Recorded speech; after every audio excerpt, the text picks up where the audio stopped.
Okay, we'll start this part as a continuation from the last clip. This is a clip number 17. Okay, that we're gonna implement this mathematical model. Okay, that we explain the detail. Okay, from the last lecture. Okay, we're gonna implement this model. Okay. And under the spreadsheet format here, okay, based on this example. Okay, so let's look at this example that show on your screen. Okay,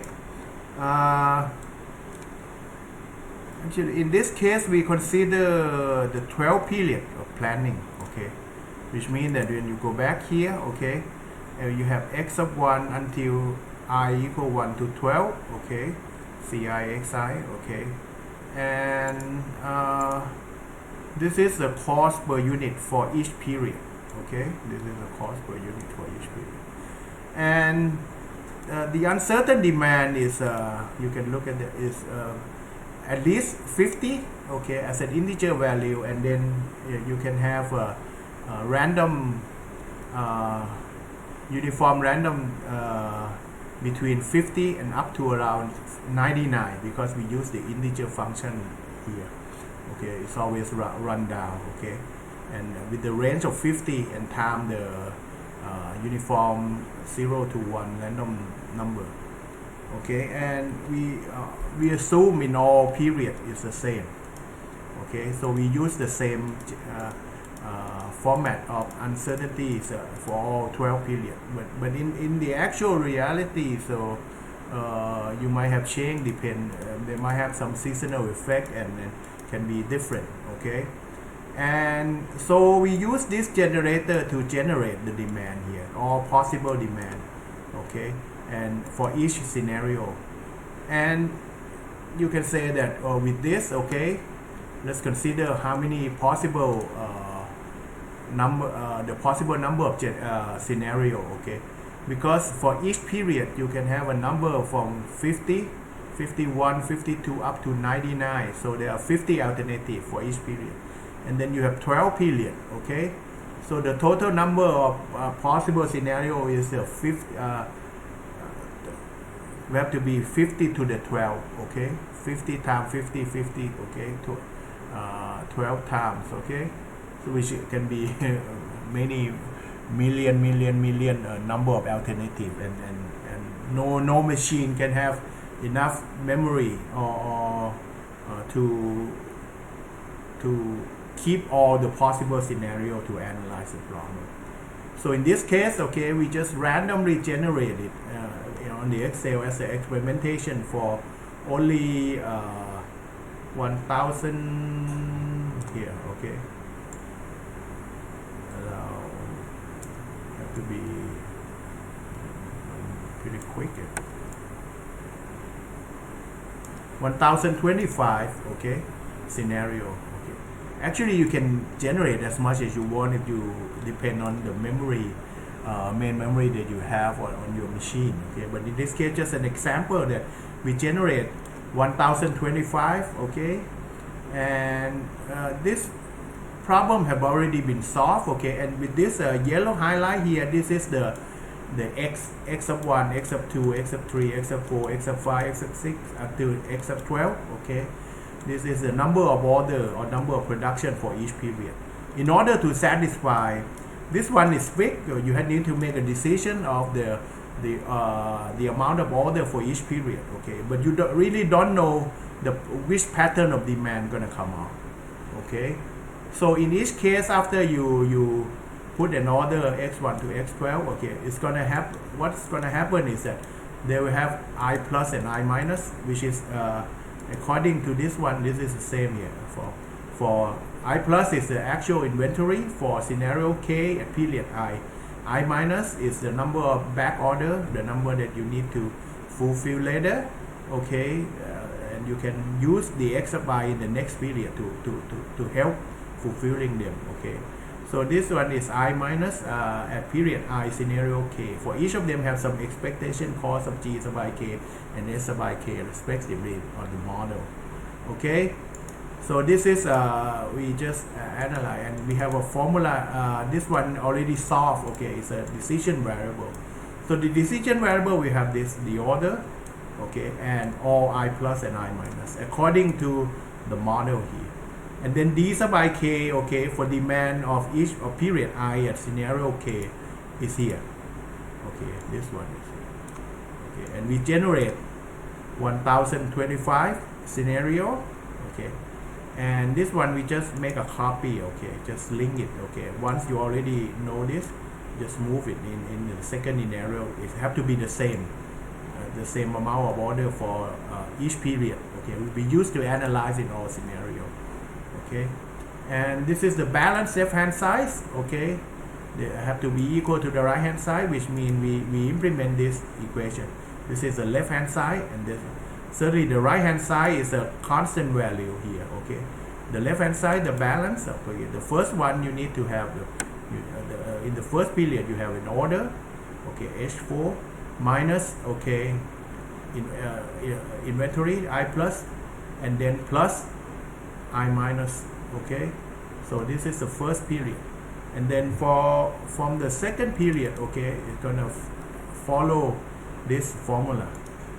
Okay, this one. Okay, once you finish, okay, putting out 12, okay, this formula of balance, keep using it for make a copy for the analyze the remaining inventory the same.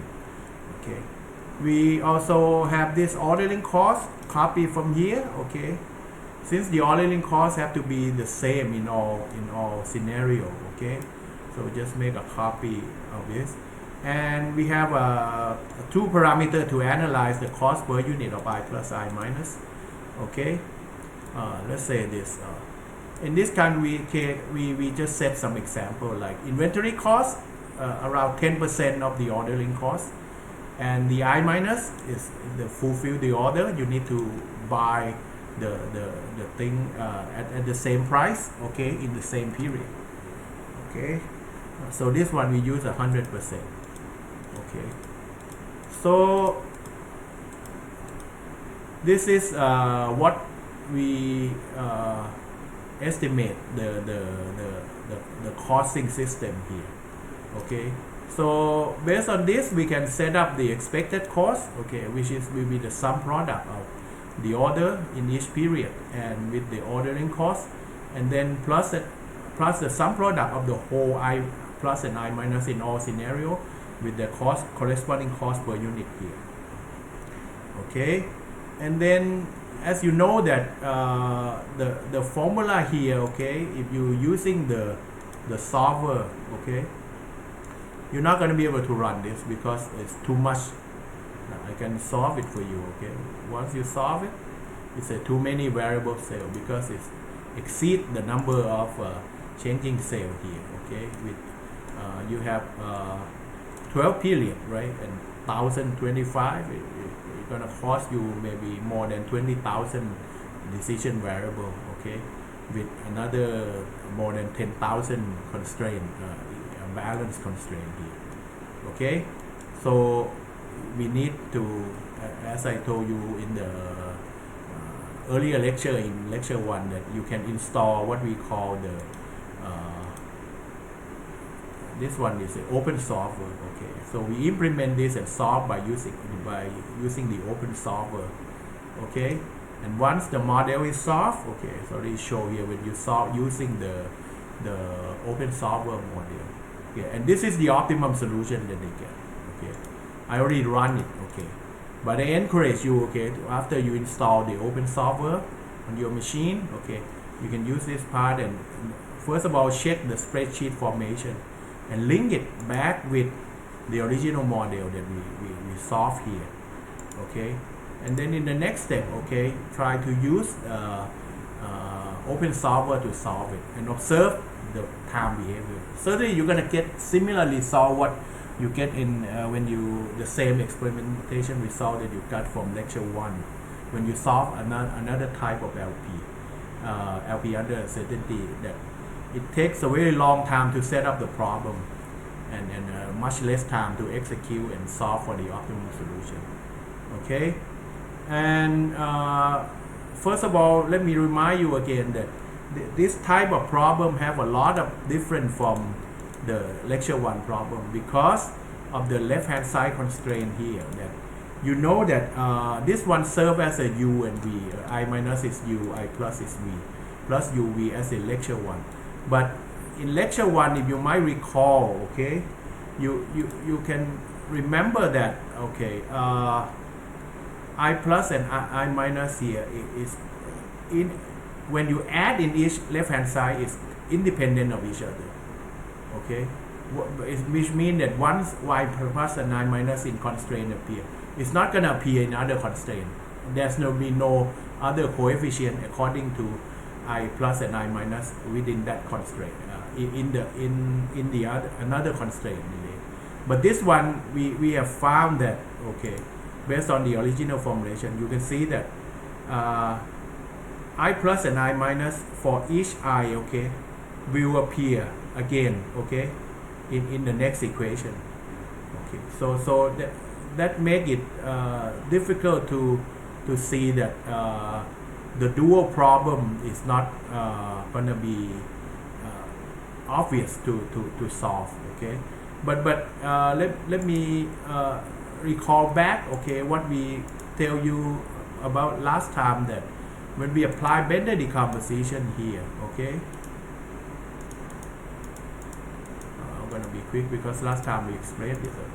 You can see that the dual model here, okay, is not just individual y within lower limit and upper limit. That will make this problem can be solved trivially, but this one is not trivial anymore, okay. When you have this, okay, with the last constraint for each scenario k, okay, there's only one, the last period of each scenario k, that you can have a bounded variable constraint, but for the remaining period up to period 1, no, okay. And let me recall you that we have developed what we call this one, okay, that we have been able to transform this problem, okay, to this problem with the new variable of u sub by k and y in k with this transformation. And this reformulation help you to make this problem become trivial to solve, just like as compared to the original problem. So, okay, let's go back to the spreadsheet here, okay. This spreadsheet is PPC under certain demand, okay, and which you can, as you might remember, you can have access here, okay. This spreadsheet here is already installed in the lecture 2 folder, okay. That if you cannot remember the link, okay, you go back to clip number 1, okay, it's appear in the message, okay, in that YouTube clip, okay. You can look at the link and then, okay, get into this easily, okay. So this why I have this one, okay. And we already go to briefly talking about the final result from this paper, okay, that I wrote with my former student Dr. Apisak, okay. And we recall that paper is an extension from the original paper of Wagner and Wittin here, okay. But in this case, we still didn't consider what we call, when you look back at the model here, okay, we don't need this, we can use the PowerPoint here, okay. When we look at the original model here, okay, we still only consider the variable cost, okay. There's no fixed cost, just like what the original Wagner and Wittin talk about, and we will extend the idea later, okay. So we start at this moment talking about only the linear cost function first, okay. And in the next step here, okay, once you already got this, okay, and certainly when you install the open solver mode, okay, here you can use open solver to solve it. But as from the last clip, we already developed a special purpose algorithm to solve the sub problem of the Bender decomposition. So in sheet 2 here, okay, is resulting of what we call the trying to solve the same problem, okay, but using Bender decomposition instead of, okay, and we're gonna use what we say here, okay, the implement everything we follow just like what the first lecture is all about, but except that when you're trying to solve the sub problem here, we need to implement this special purpose algorithm to solve it.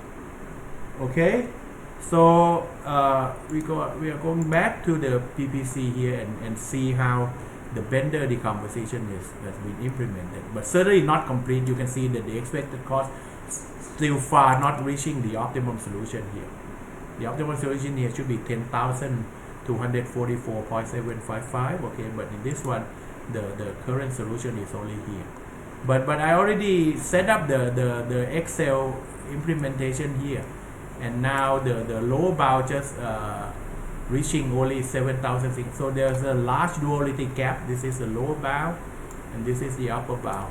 It's not approaching to each other yet because it's only implement to only 4 cut already.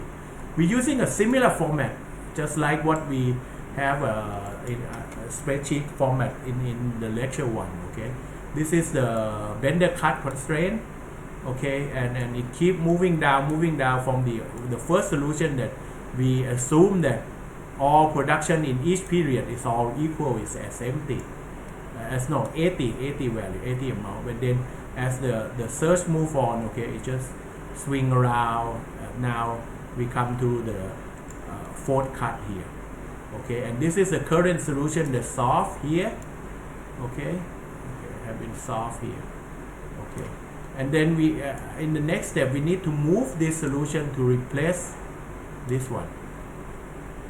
It's a little bit more difficult than last time because you need to make a copy and transpose it here, okay, from here, okay, you need to transpose it to this order, the yellow highlight here, okay, and I plus I minus we automatically computing, okay. The difference from the last sheet is that this sheet is become the changing cell, but in sheet 2, okay, these are the formula, okay. We need to check whether the number of order is this is a logic that if your order plus the inventory, okay, in the next period, if it's greater than the demand, okay, so you need to have an I plus value, okay. If supply is greater than, if supply is less than demand, so you need to add the I minus here, okay, according to the model, and then the balance equation is the same. And the difference from the previous one that we already did is that in this column of M, N, O, P here, okay, this is the one when we compute the new Y star or dual variable according to this special purpose algorithm, okay. So we use this concept, okay, that we explained from the last clip and implement it on this additional of 4 column, okay, beyond the input, just the input that n net cost per unit of I minus, but this one we need to have this to compute the Y, and also we need to compute the cumulative Y star. Actually we need to compute this first, okay, and then after that we get this result of optimum dual Y, okay.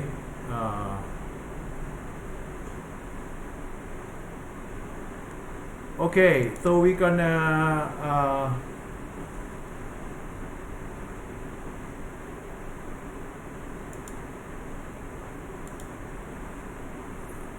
okay, we next we trying to move on to the next step, that how do we implement this special purpose algorithm, okay.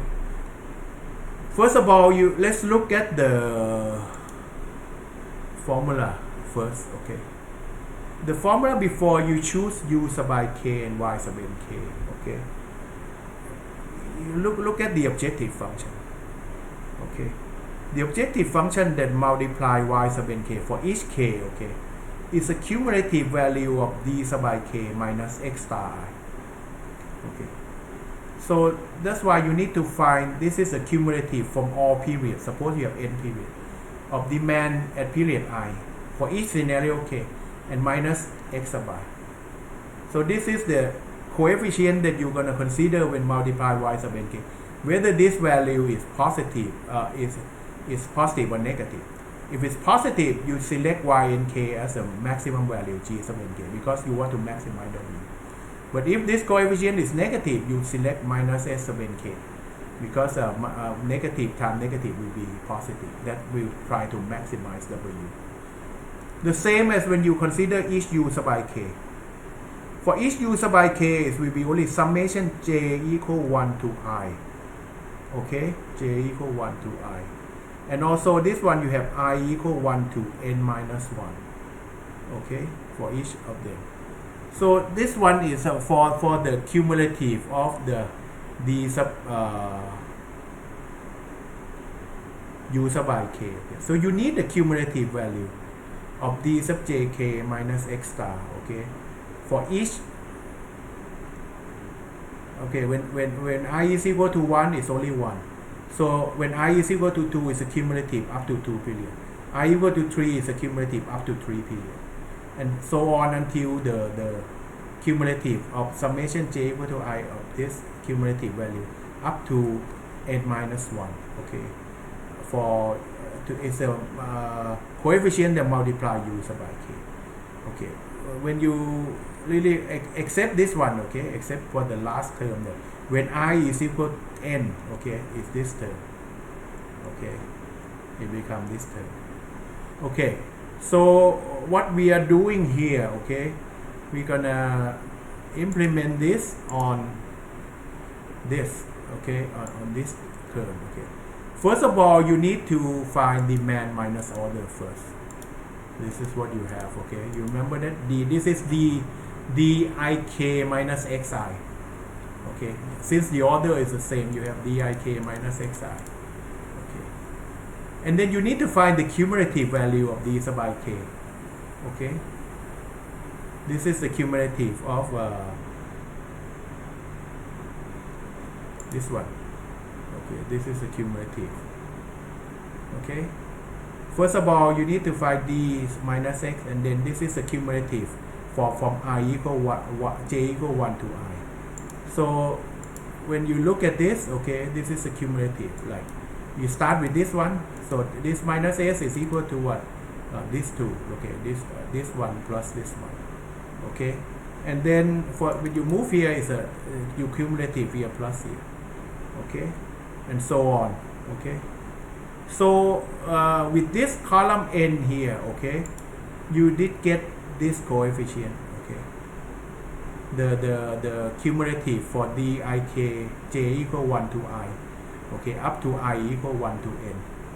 Okay, you get this cumulative value. Okay, and then okay, after this, okay, you're gonna have the what we call the optimum dual y here. Okay, okay, by checking, okay, this value, okay, optimum dual y here, they're gonna check the value here, okay, the cumulative here.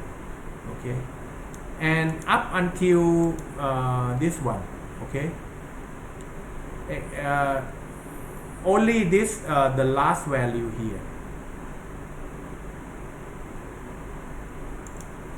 Okay, you're gonna observe this first. Okay, this is a cumulative. Optimum dual is mean that this one, okay,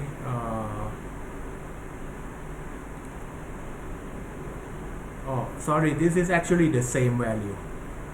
Okay, but the cumulative is here. That for the first period, for each period is here. Okay, for the second period here, okay, the same period you have a cumulative summation of cumulative of y here. Okay, there's some reason that why we need to use this cumulative. Okay, just bear with me at this moment. Okay, but before we using the column p here, okay, we need, after we get d minus oi here, okay, we need to find the optimum dual of y, okay, by using this substitution. Okay, if based on this substitution, first of all you can start with y sub nk first. Okay, this one y sub nk is that you start with the last one first. Okay, the last one here, okay, they only check whether the cumulative of this one, if n15 is the cumulative, okay, they will check whether this value, okay, the cumulative is greater than or 0 or less than 0. If it's greater than 0, okay, you're going to use the cost of I minus, okay, which is here, okay, divided by this one. They need to be divided by number of scenario, which now is 1025. Okay, so since this one is positive value, okay, at this period, okay. So you get this, you choose this one. This is a GIK, but this value you need to divide, since it's a uniform distribution, you need to divide it by the number of scenario that will resulting to this, okay, resulting to this. Okay, but for this one, okay, this one is a negative. Let's look at this. This one is a negative value. Okay, the cumulative over here is negative value. Okay, but let's look at this. After you get this y optimum from this one, okay, you look back at the in the next period, what you will get is that you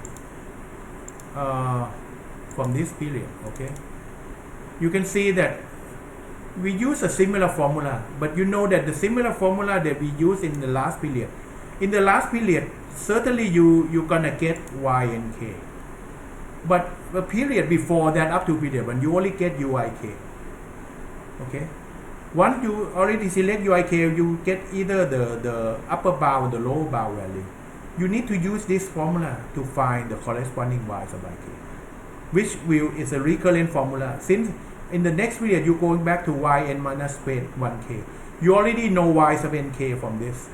Okay, so next step, you find u sub ik. Okay, check the coefficient of u sub ik here, and check whether they are what we call the greater than become negative or positive. If it's a positive value, you pick g sub ik. If it's a negative, you select minus s sub ik, and then you substitute to this formula to plus the y, the previous y I plus 1k, okay, that you found before. Okay, so you get this y sub ik here. Okay, let's look at the explanation here in this one. Okay, for example, I'm gonna choose this one. Okay, the first one, the cumulative, is negative here. Okay, if it's negative here, okay, you get this, since they're gonna choose this one. Okay, this one, the lower value here. Okay, choose this negative one, and then you need to divide this by the number of scenario, okay, which is 1025. So this 1000, and choose the negative value. Okay, but this one will work on backward. You will know this value. You remember that you get this one first, and then you get this one second, third, and so this one is known before. Okay, so you need to use this value and then minus this value divided by 1025 number of scenarios, that resulting to this value.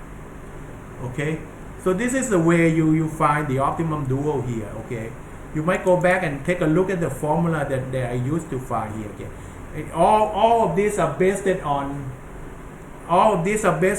the what we call here. Okay, the formula of this special purpose algorithm. So we just implement this here in the spreadsheet format. Okay, and once you get all the optimum y star here, okay, I have this cumulative value of y star here. Okay, and it's gonna go on to what we will use it is from the last observation here. Okay, So this is a cumulative for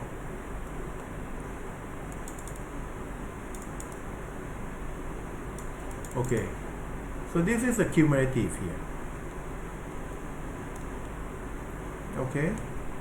This is what we are gonna use this, okay, in some part, and we find what we call the cumulative cost here, okay, which is, you can see here, it become this P, okay, and then minus B4, it means this one minus the cost coefficients for from B4, and this one become B5 and so on. So this one is a cumulative cost, okay, that compute from the first scenario, and then it's going to use to minus this one row by row, okay, for each cost here.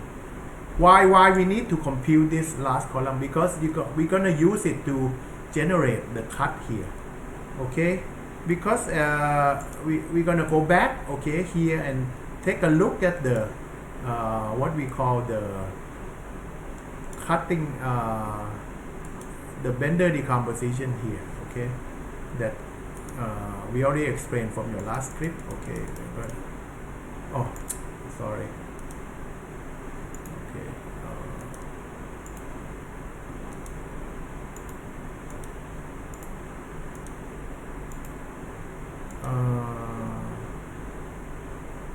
okay, okay,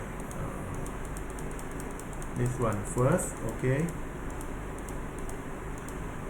and then we move on to generate the Bender cut constraint here, optimum cut constraint, okay.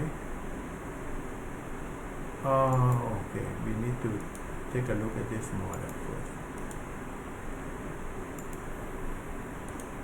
This one, okay.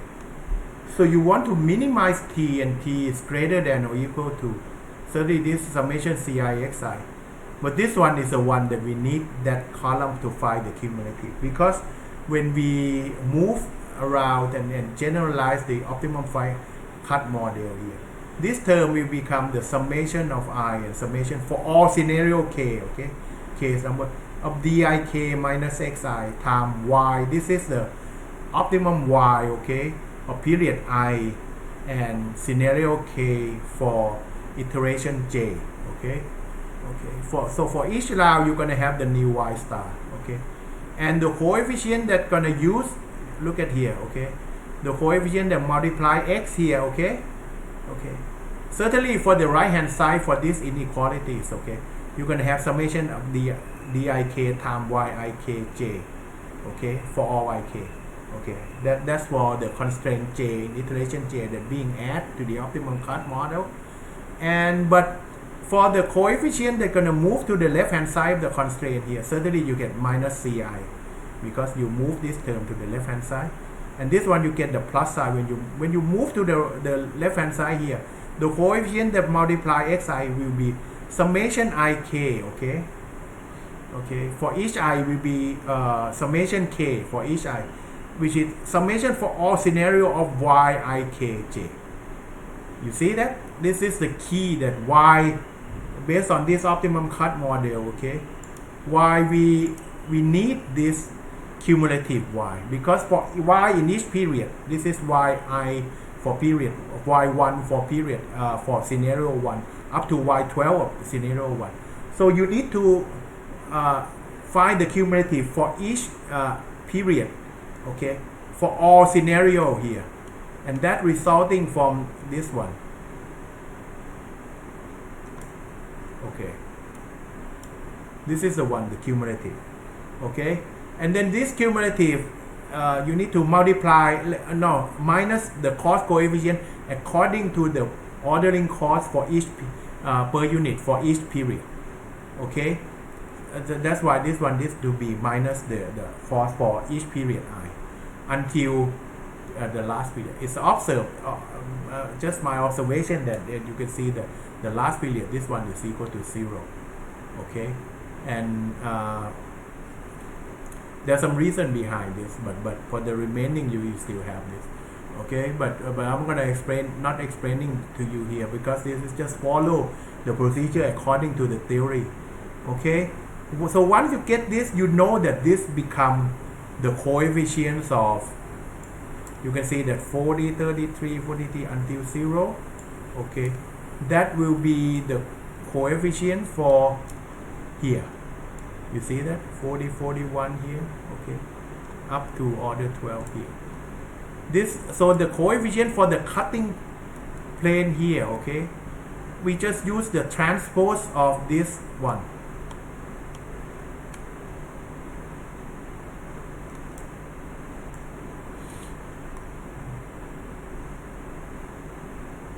Oh, take some time.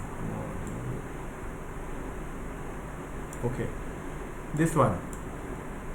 Okay, once you already compute, listen.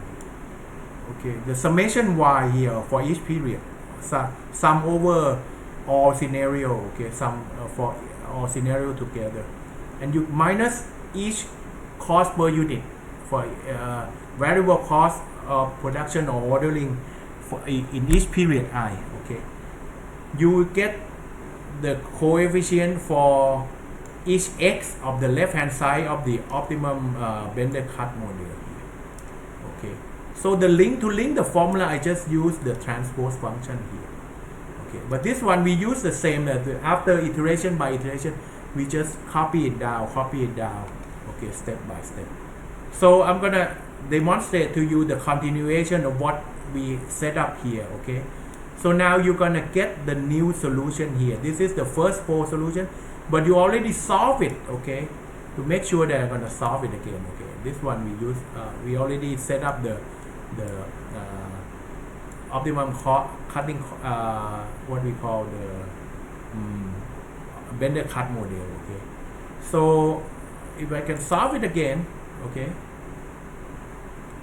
take a little while. Okay, actually you get the same solution since this problem have already been solved, and you get this new solution here.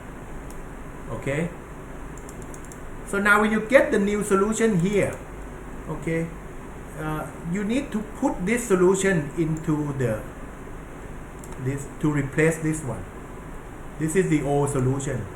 It's a current solution for the current cut. This is the, so now you're gonna have the new solution there. Solution move to solution 5, and then the previous of the I'm gonna shrink down a little bit, so I'm gonna, okay, here I just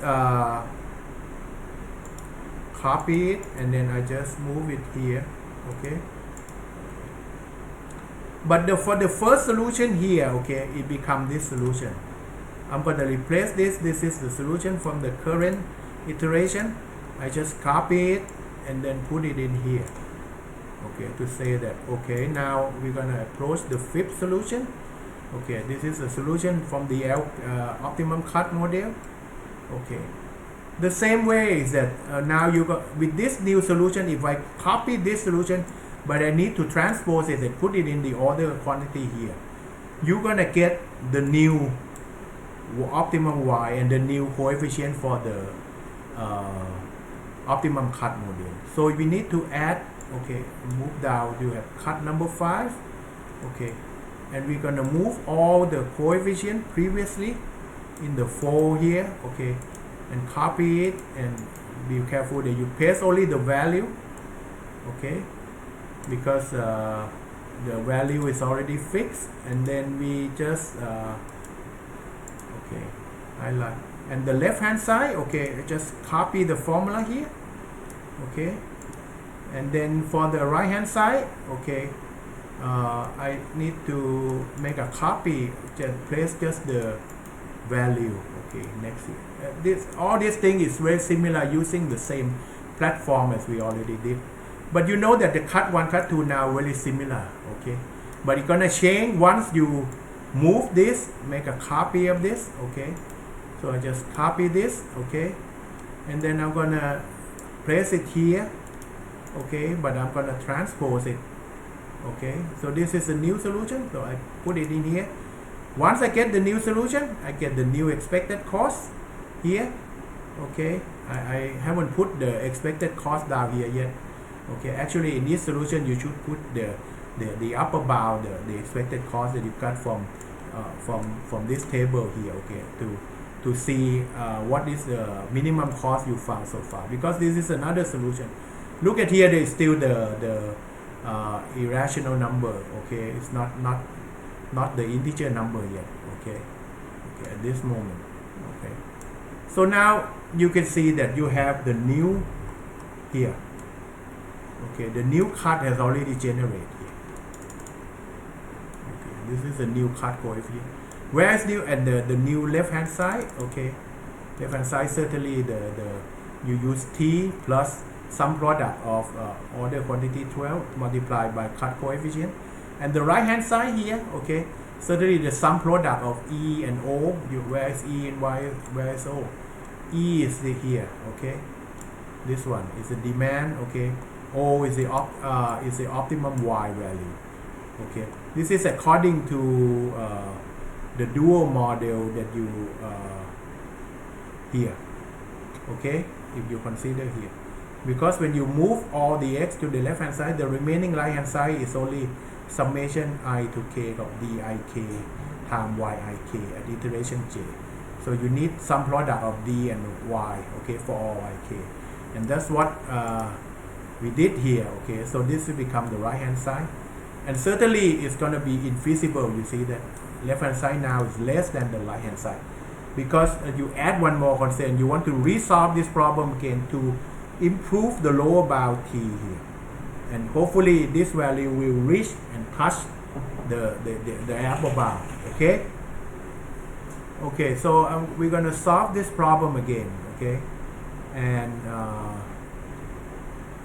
okay, by using Excel solver, okay, and everything the same except the cutting cut formula. We need to re-add the new one again, okay. So you have this lower bound, all 5 of them is greater than or equal to the right hand side, okay, all 5, okay. After that, and you use the simplex algorithm, okay. At this moment you can assume all variable are non-negative, including t, okay, and then we solve it. You can see that with additional cut, okay, you get the new solution, and then this one become getting higher, and then suppose that the current one is the best solution. I haven't checked the first 4, okay, but we need to keep this, okay, the best one, and the gap start to be decreasing. So with this one you get the new solution, the process start to repeat itself, okay. You need to have solution 6, and then you add this solution just like what we have done, and keep doing it and see how many cut you generate, okay. And certainly I encourage you, if you be able to write VBA, okay, macro, it can help you to not try to do this again and again, okay. And I'm not encouraging you to continue this problem until it reached the optimum solution, just like the previous example. Remember that the very first example that we tried, we need 80 iterations to finish it. That time consuming, okay. But for the stochastic diet problem, is a little bit reduction up to 20, allow 20 something number of iterations. But you know how many iterations for this problem to solve? Okay, I'll tell you in advance that we use 2 platforms to explain the algorithm, okay. The second platform that we use is that I implement this on the MATLAB, okay, just like what you saw here, okay. And we did run some couple of examples before. We're going to explain in detail about this MATLAB code, okay.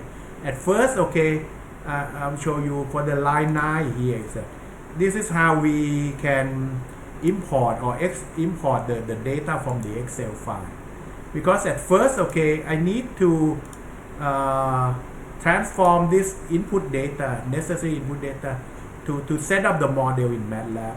And I already did that by setting up the an Excel file, okay. This is all the demand, okay.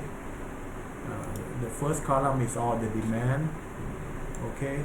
And this is the cost of I plus and I minus, okay, according to the 10 and 100% as we show on the Excel file here. This is the cost per unit here. And necessary cost also this one, the ordering cost. Okay, oh sorry, it's in another file here. This is the ordering cost. So I set up this Excel, and then I just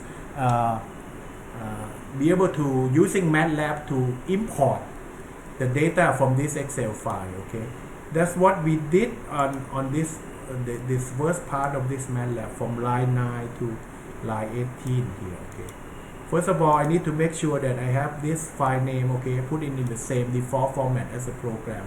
We call the test Bender PPC, and then I just click and try to matching up which part of the data in the Excel file, okay, and where I'm gonna put it in the model. Okay, but certainly in this clip we're not gonna explain you the detail of this program, okay, but I just gonna run it to you a little bit, that to make sure that how it go. Okay, so in this one the program is already code. First they transport and this one they generate the Bender cut here. Okay, it's only 3 seconds to solve it. Pretty fast. This is a machine in my office, so it's faster than at my home. Okay, and we have a monitor value. One thing is that in the statement 8, line number 18 is icons. Icons will count the number of iteration in the in the Bender decomposition. You can see I'm going to look at how much the value of icon. 216. 216, it means that if you're going back to this example of this one, you need to add 216 cut until you get the convergence of the lower bound and upper bound. That's why I told you that not recommended you to do it by hand, okay, because you're gonna keep doing it 216 times. Okay, and we're gonna check.